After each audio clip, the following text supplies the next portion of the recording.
एक विषय असा आला होता की मराठा आरक्षण, ओबीसी आरक्षण, बंजारा, धनगर, आदिवासी या प्रश्न या संदर्भात राजकीय पातळीवर द्वेषपूर्ण वक्तव्य जाणून तयार केला तणाव.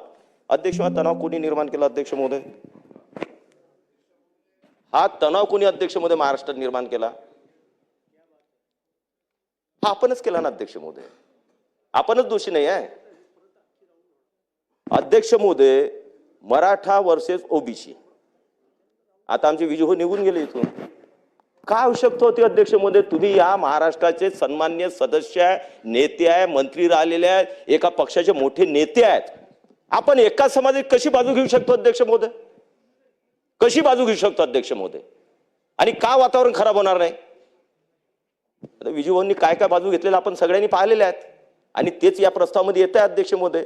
हे आणायच्या पहिले आपण विचार करायला पाहिजे, चिंतन करायला पाहिजे होतं की आपण मराठ्यांबद्दल काय बोललो, ओबीसींबद्दल काय बोललो. का नाही अध्यक्ष महोदय?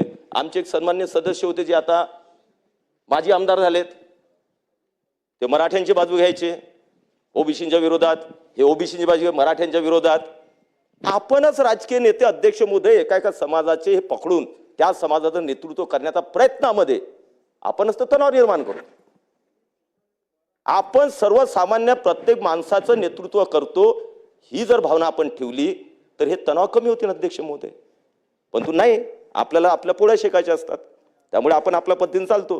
आता बंजारा, धनगर किती वेळेस तुम्ही विषय करणार? सगळ्यांना एक तो गोष्ट माहिती आहे ना सगळ्यांना, कोणत्या विषयात काय होणार आहे इतकं माहीत नसणारा एकही लोकप्रतिनिधी या महाराष्ट्रात इथं बसलेला नाही. सांगा बंजारा आणि धनगर याच्यामध्ये काय होणार आहे? सांगा ना, कोणाचं असेल तर.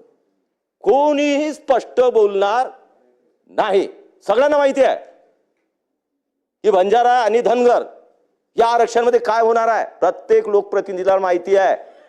पण तो आपली वोट बँक सांभाळायची आहे आणि आपले मतदारसंघाला कमी होऊ नये म्हणून कोणताही प्रश्न आपण अंगावर घेतो. हा यांना आरक्षण मिळालंच पाहिजे.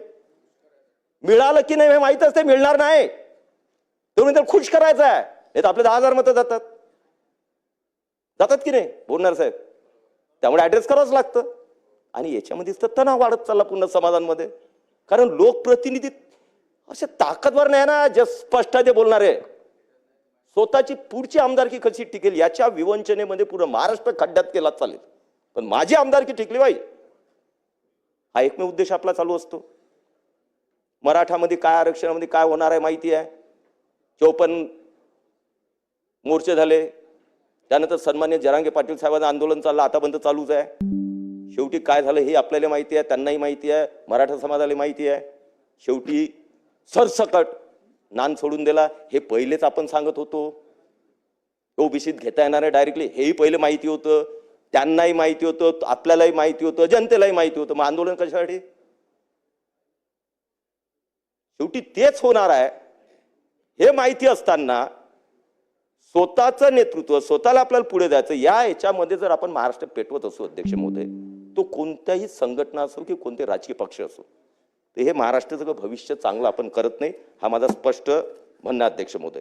मी फक्त अध्यक्ष महोदय शेवटच्या मुद्द्यावर येणार अध्यक्ष महोदय. विदर्भाच्या दृष्टीने अतिशय महत्वाचा विषय अध्यक्ष महोदय.